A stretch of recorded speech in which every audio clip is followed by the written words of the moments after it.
Hey everyone, I'm Els. Welcome to my YouTube video.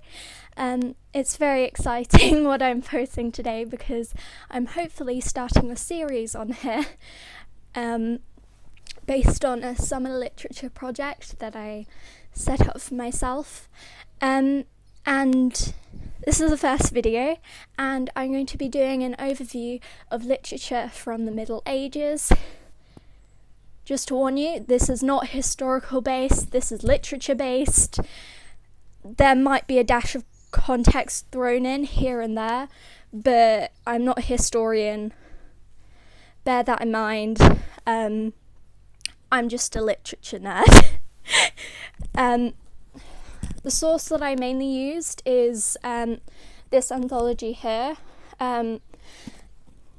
Volume 1 in the Macmillan Anthologies of English Literature, edited by Michael Alexander and Felicity Riddy.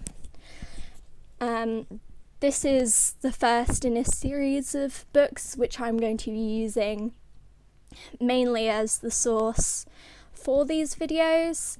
And of course, I will learn more about these more in depth, and if anyone's interested, once I do know more about these time periods in literature and the authors, writers who wrote in these times, I can always do update videos. I can always go more in depth on specific authors, specific trends, sort of the typicality and atypicality of certain elements, and so on. Whereas in here, I'm just measuring what the most popular things were at each point, and just throwing my own opinions at you every here and there. This is probably going to be a long video because I've written pages and pages and pages of notes on this. So I hope you enjoy. But if you don't, at least I enjoyed it. The section that I probably wrote the most notes on was the introduction, because I think it gave a great overview of the entirety of the Middle Ages. It is the 1,000-year interval between the end of the Roman Empire and the Renaissance. I'm talking about the Renaissance in literature, not in any other sort of time. I know whenever I talk about the Renaissance, my boyfriend gets confused because he starts to think of the medical Renaissance, which is a completely different thing and a completely different time as well. So let's get on with that. Out of the Old English poetry that still survives today, there are 4 chief manuscript collections. That would be the Versili book, the Junius book, the Exeter book, and Beowulf. And they all date from about the year 1000, which we would consider the beginning of the Middle Ages. Poetry back then means something different to what poetry means to us today. Today we're more used to the more concise lyric poems that will usually fit within a page, or when it comes to ballads or dramatic monologues, up to 2 or 3 at most. But back when Old English was prevalent, the novel as we know it today did not exist, and so everything was written in verse, and through poetry everything was set up in lines and stanzas instead of paragraphs and chapters. Also, they tend to be separated into books instead of chapters or parts, and they tend to be tied together by a storyline, how we view the novel today. There isn't a huge amount of Old English prose writing. because it was brought to an end by the Norman Conquest, which starts quite early on. But Old English language was virtually dead by this point anyway. So I think it was sort of a means to an end. And after 1066, French replaced English as the medium of official communication. As you may know, in 1066, we got what many would consider the first English king. They said it in horrible history, so it must be true. And he was French. So French replaced Old English in most situations, although generally people did still use a form of English in the lower classes, and it was a more common language, whereas the people in the higher classes, the more literate people, would generally use either French or Latin. The form of French used in Middle Ages England was called Anglo-Norman, so that's a fun fact, by the way. And France was the fountainhead of new ideas and new lines of thought, and the main sort of ideas and philosophies of the more scholarly and literate writers were inspired by France as well. However, this sort of French thing was not permanent, because there was an alliterative revival in the mid-14th century. And alliterative poetry is a more English tradition compared to the French. The French sort of brought along the idea of couplets, and the alliterative tradition was more English. It was used quite heavily in Old English. Almost 300 years after the Norman Conquest, at the time of the alliterative revival, literature in Middle English, which was the more modern form of English that people had started speaking after the whole French thing. I don't know how to describe it. I don't have the right words right now. But it was generally written by educated men for less educated people, because generally the more educated people tended to still write in French and Latin and Italian. Also, quick moments to complain about the patriarchy. Illiteracy extended much higher among the classes for women, because men, why do men? It's disgusting. Anyways, back to the recap. In 1337, there was the beginning of a 100-year war in France, which may have hastened the resurgence of English and the decline of French. And by 1385, English replaced French as the medium of instruction in all grammar schools. So English became more widespread among more privileged English citizens. Under the reign of Henry II, English poetry flourished, and I will get into more detail about particular different poems later on. A lot of Middle English had a lot of regionalism, and that's because of how diverse different dialects across England were. For most of the Middle English period, scribes would write in their own personal dialect, and so stories would shift according to which scribe wrote it and what area in the country they were from. Printing aided the process of standardization, which hindered the development of such language, but that was not introduced until 1476. Thematically, earlier English prose was generally more religious.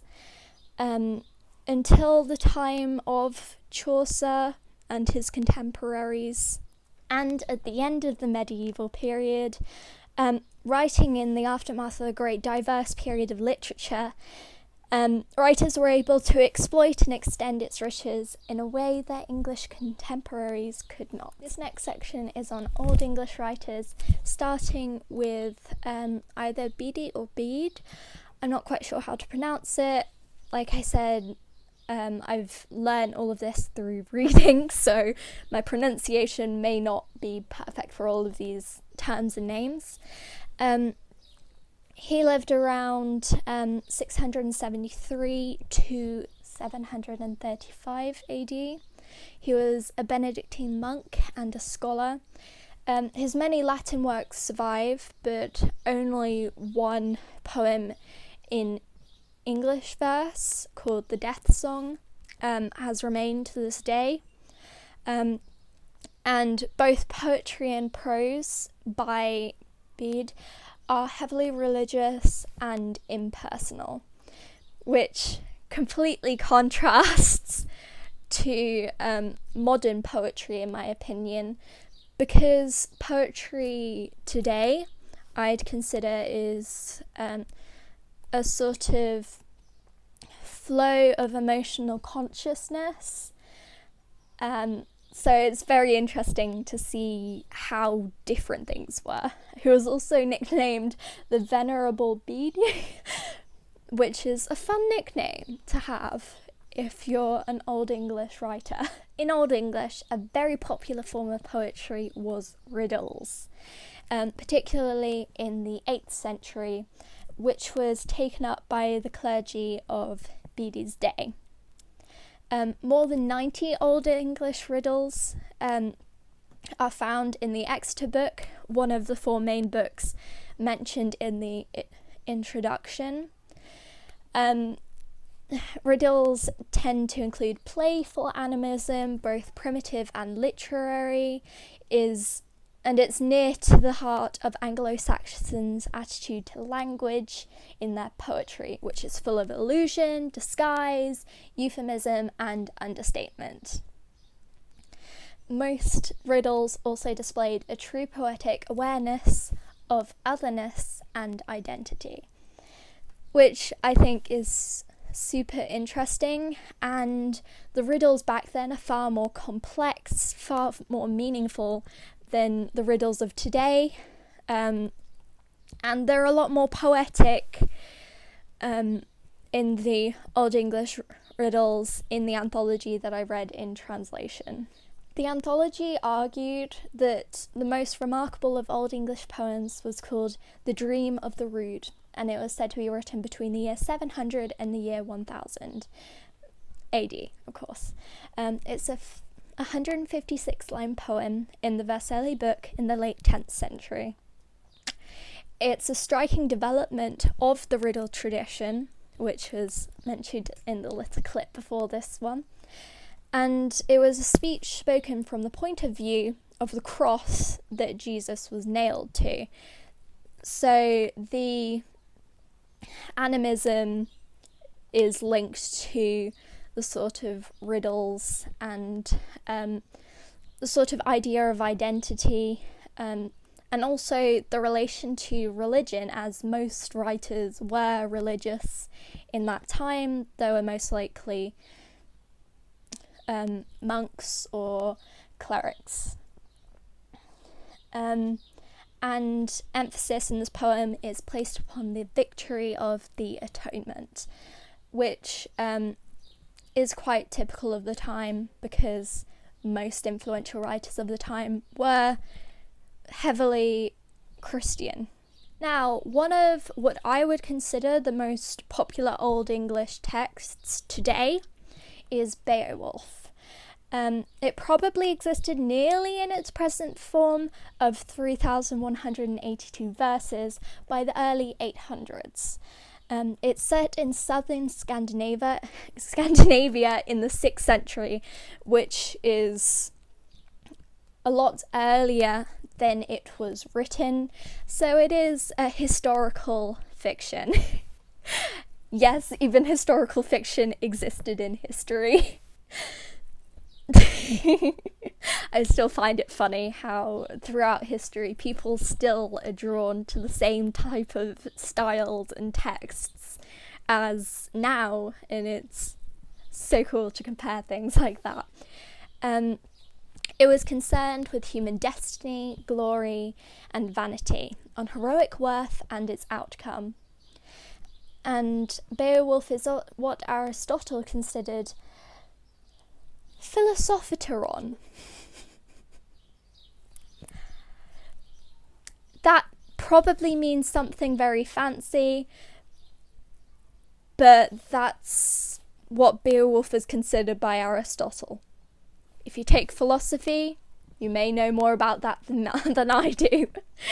But yeah, Beowulf is a story of a hero who defeats a monster, and then I was about to spoil the ending, but I will not. The next form, which was quite popular, was elegies. It was particularly between the mid-8th and 9th centuries, and it was found in the Exeter Book manuscript. They were the most concentrated of Old English poems and seem to belong to a later period than Beowulf. In elegies, an isolated speaker expresses loss and yearning to a source of consolation, often religious, sometimes just through a form of catharsism, through someone close and dear to them. And this is sort of showing a sort of shift from the heavily impersonal poetry of Bede's time to a more modern idea of poetry becoming more personal and more emotional and cathartic. Here's a little snippet of context for you.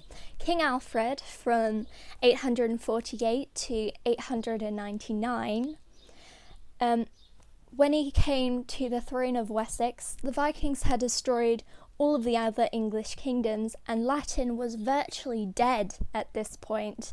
He arranged for books most needful for all men to know, quoted or arguably paraphrased, because who knows how specific quotations are from that far back in history, it's debatable, to be translated into English, and educated the clergy and then the freeborn sons of the laity. Basically, Latin was no longer cool because the Vikings had taken over, being their cool pirateness, and so the king decided, let's make English, and decided to teach all of the influential religious people to write, and thus English. There's a really loud dog outside, so I hope that that's not making the audio any worse than it already is through my broken headphones. Another poem of note is called Brunanburh, which was written in 1937. It is the first poem to appear in the Anglo-Saxon Chronicle, and the only Old English poem to be translated by Alfred Tennyson, who is quite a popular, more modern poet, definitely not from the Middle Ages. Alfred Tennyson is probably most famous for his poem Charge of the Light Brigade. I know a few people that I'm friends with studied that for GCSEs as well, so literature students may be more familiar with that poem. Brunanburh was the first royal panegyric, first court poem, first heroic poem to mention historiography and the reading of books, and the last piece of correct versification in Old English. That was a mouthful, but basically it set quite a few precedents within Old English and is quite an influential text, so important to mention in this video. It's a sort of battle story, and it viewed the English as heroes and the Scottish and Welsh people as the hated people. That's a direct quote I've taken. Of course, it's been translated from Old English to a more modern language because we cannot understand Old English. We can understand parts of Middle English with particular words translated. So, yes.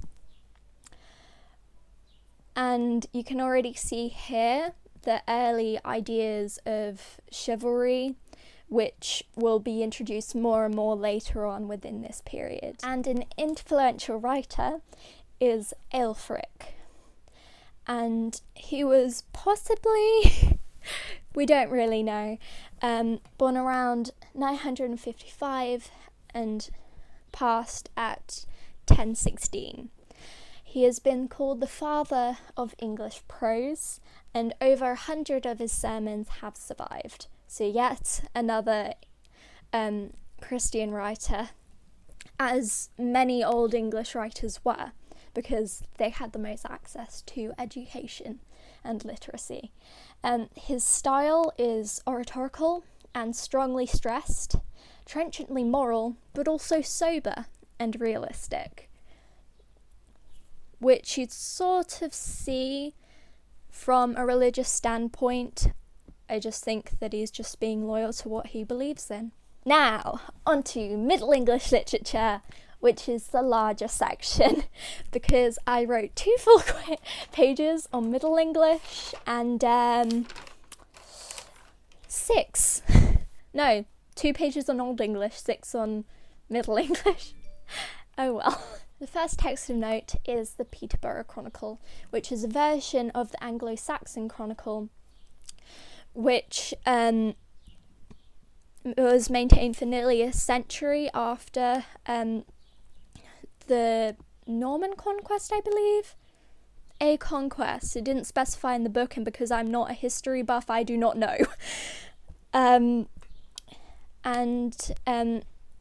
The Anglo-Saxon Chronicles basically record events in England before the Angles and the Saxons arrived. And it's said to have been written in the late 9th century to 1155. Not me having to keep looking down to remember dates, because, as I mentioned before, I'm not a historian. I don't remember dates, I just remember words and overanalyzing everything. One of the longest poems in English ever is called Brut by Layamon, which was written around 1200. It is over 32,000 lines, which is quite hefty, and it is where King Arthur makes his first entry into English literature. It combines alliteration and rhymes of the late Old English poetry with the rhyming couplets of the French source which came after. It provides evidence of the survival of the native alliterative tradition long after the Norman conquest.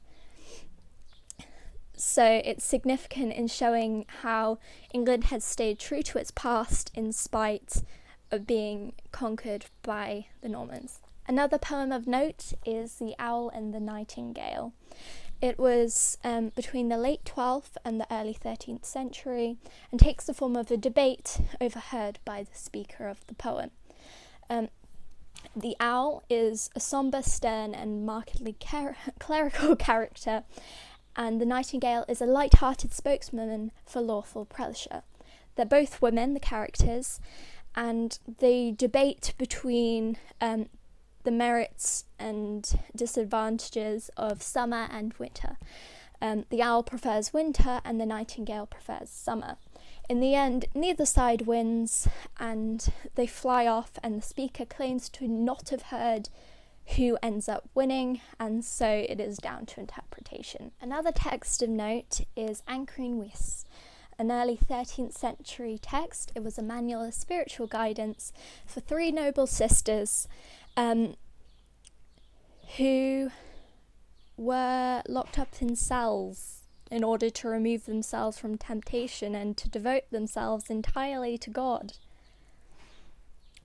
another example of the patriarchy and why men? Why do they? Why? What? The next text I'm going to mention is my favourite out of every piece of writing I have read from the Middle Ages, and that is Sir Orfeo. The names of the leading two characters are inspired by the Greek story of Orpheus and Eurydice, and the plot follows a vaguely similar storyline. Sir Orfeo being, of course, a spin on the term Orpheus. They also changed the classical story in order to intertwine Celtic fairy lore, which I absolutely adore.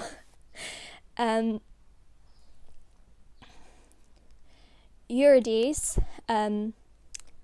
which is the adapted version of Eurydice, Orpheo's wife, has been taken by the fairies instead of taken to the underworld, and there is also a happy ending which sort of establishes the setup for the quintessential English fairy tale, in which there is something magical that happens and a happy ending at the end. A series of contrasts used to express tension between loss and recovery, for example, humans and fairies, present and past, isolation and belonging, and outcast versus king. And I absolutely love this text. I could go on forever, but because there are so many things to touch up on and such little time, even though this video is going to be 1,000,000 years long, I've got to move on. For a second, let's move on to some non-fiction, kind of. Lawrence Minot, from 1333 to 1352, wrote a group of 11 poems on political topics preserved in a mid-15th century manuscript. I do not get many notes on this because it is non-fiction, and I do not care for non-fiction. Another writer of this time was Richard Rolle, who was a hermit, which means he lived a solitary but not enclosed life. The vocation was to the world. This writer seemed to have been caught between the desire for solitude and the need for financial security, and in solitude he experienced joy of the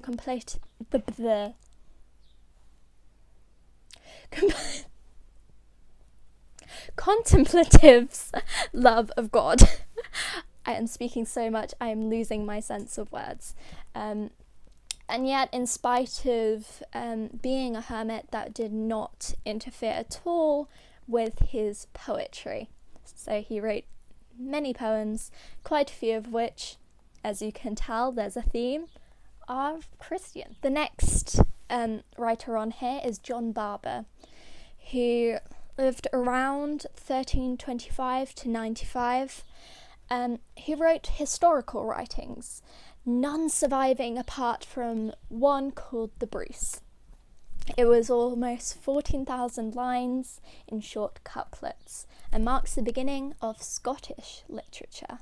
Another text which has quite a lot of significance is Piers' Plowman, which was probably started in the early 1360s by William Langland. The over 50 manuscripts of this text preserve different stages of the development of the poem. It is a vision poem in which the dreamer has a sequence of dreams, not always clearly ordered, through which he explores the state of his society and pursues his own search for salvation.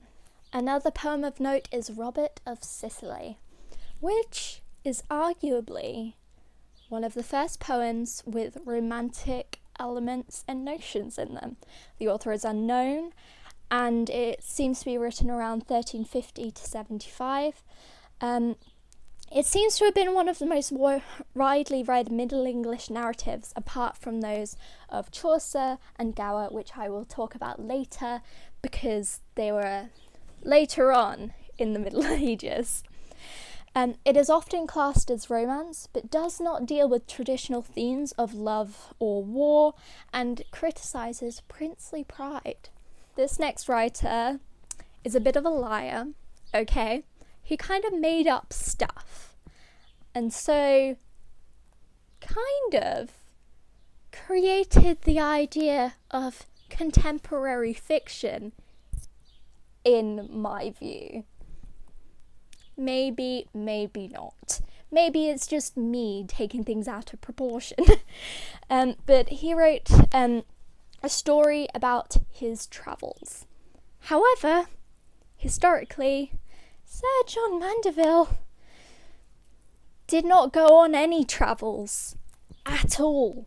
So this the narrator acts as a recorder, but not necessarily an eyewitness, even though he is portrayed to be an eyewitness. By 1400, it had been translated into all major European languages, so this is probably the first ever biggest catfish in the Middle Ages in terms of literature. How did he get away with it? I don't know, and yet we still know it was a lie. It has also stayed in print since 1496 and was arguably written in the later 14th century. John Gower was an incredibly influential writer in the Middle Ages. He lived from 1340 to 1408 and wrote primarily in French until the English Confessio Amantis. The poem Confessio Amantis is a tale collection of over 33,000 lines.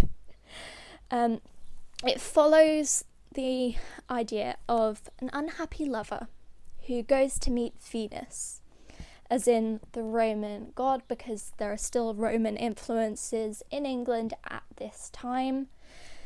And Venus tells him to confess his sins against love to her priest, who is called Genius.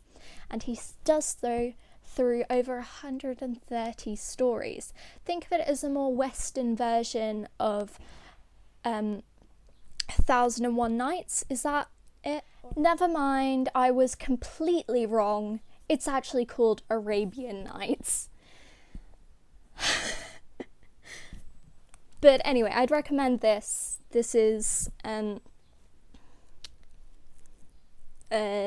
sort of like Confessio Amantis, but in a completely different culture. Anyway, back to Confessio Amantis. The stories are drawn from both classical and medieval sources, especially that of Ovid, who is a very influential classical writer, classical meaning before the Middle Ages. And Ovid, to my knowledge, this is not factual, is Greek, I think, or Roman. It would make more contextual sense to be Roman, however, Roman ideologies were taken from the Greeks, so it could have been either. And Confessio Amantis is also told in octosyllabic couplets, which for the time is quite broad in terms of structure, because things were a lot less fluent, should I say. The rhythm was more structured back then. That's what I'll say. Now, for the only woman in the whole anthology, which spans across literally 1,000 years. There's only one woman. Okay? One. And that is Julian of Norwich, who lived around 1343 to 1429, and And at the age of 30, she had a series of revelations, or showings as she called them, during an illness in which she nearly dies. And after recovery, she recorded her experiences. Her method is both autobiographical and meditative, and she describes her visions simply and directly, then proceeds to explain the meanings which they had provided for her. So clearly, women are only valid when they've had some kind of divine intervention in their life. They're definitely not worthy of writing normally, right? Yet another example of why do men. Patriarchy, why? Why? This next poet is sort of mysterious. This is the Gawain poet from the late 14th century. We don't know the name of this poet, and we don't know anything about him except what we can deduce from his work. I'm using he, him pronouns for this writer because that's what the anthology has, and everyone assumes it is a male. You know what, I'm going to use they, them pronouns from this point on, because who knows? It's a mystery. Who knows what gender this poet is? Who knows? And honestly, historically, people didn't care unless it was a man, so it might have been a woman or a non-binary person for all we know, even though non-binary was not necessarily recognised in English society back then, which sucks. Anyway, their works are all alliterative, but they use some variety of stanzaic or strophic forms as well. They wrote Sir Gawain and the Green Knight, which is their most influential work, and you may actually recognise the sound of that, because it is very, very popular. And it is a knightly romance. They also wrote Pearl, which is a dream vision poem, slightly similar to some other dream vision poems that I mentioned before, maybe. Maybe that's a trend. In which grief is processed in this dream vision poem. Purity and Patience, two separate poems, which are both religious. Also a pattern.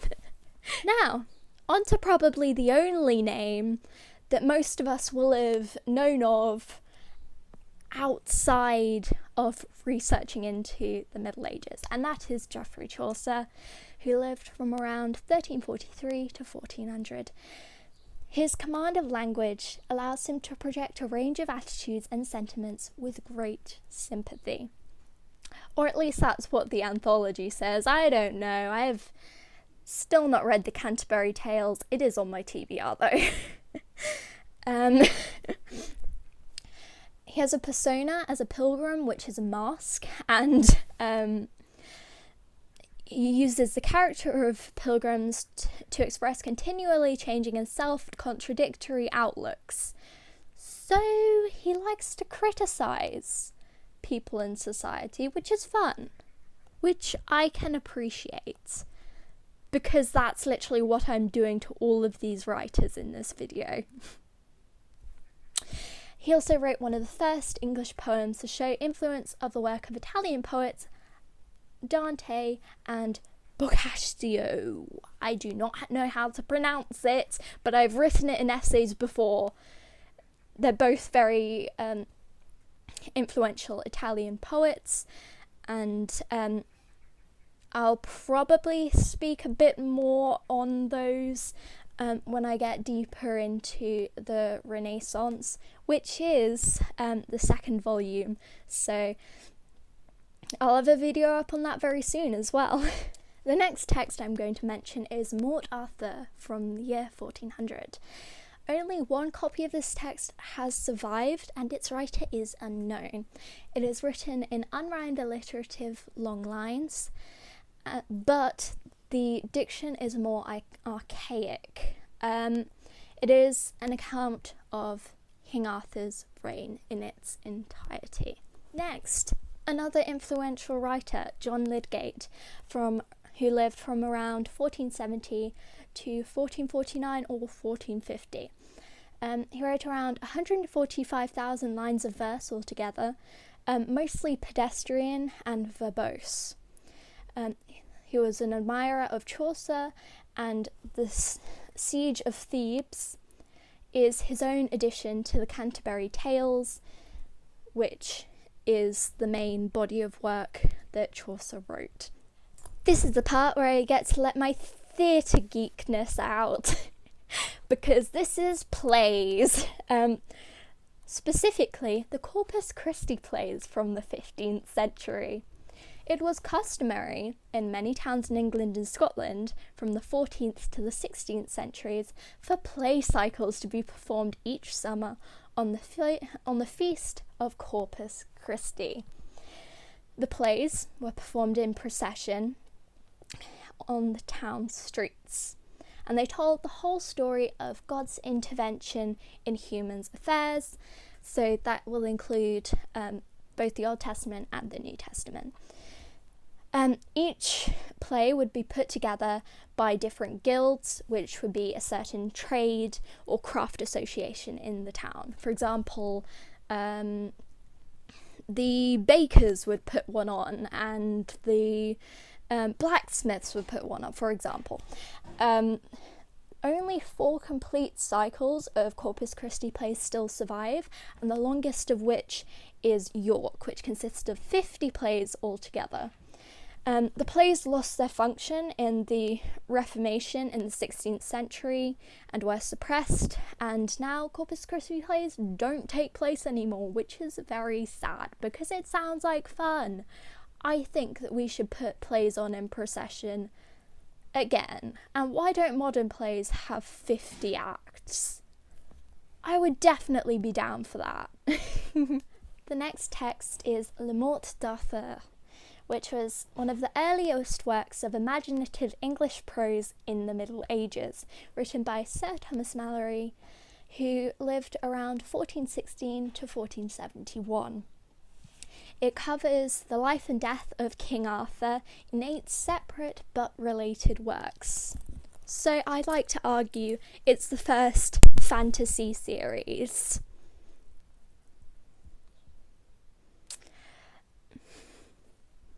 I just realised really elitist people are going to hate me for comparing Middle Ages text to modern themes and tropes and genres. Who cares? The next writer I'm going to mention is Robert Henryson, who lived from around 1420 to 1505. His major works are the Fables, and they are largely written in rhyme royal. He is also a Scottish poet. When you think of fables, you generally think of Aesop's fables, which tend to use animals to perform a set of morals told through a story. That's essentially what a fable is, and Robert Henryson was the most influential English version who manipulated this form. The next poet is William Dunbar, who lived from around 1460 to 1513. Many of his poems are about court life, and he is also known for using very different forms and metres. I'm just going to compare 2 of his works briefly because they have such a stark difference. The Golden Tage, the first one, is a courtly allegory in elegant rhyme royale. Basic, right? Now, the second one is the fun one. 2 Married Women and the Widow is a bawdy poem in unrhymed alliterative long lines, in which women discuss the sexual performance of their husbands. Wow. This is the closest thing we had to feminism in the late 13th century. And it's literally just women roasting their husbands. It is amazing. I really enjoyed this poem. Yeah, and for that reason I might have to read more of William Dunbar's works, but not if they're all like well written courtly things. I want to see the more comedic things. Maybe I'm just grappling to the idea of women having voices, because they really didn't in this time. And it's really annoying.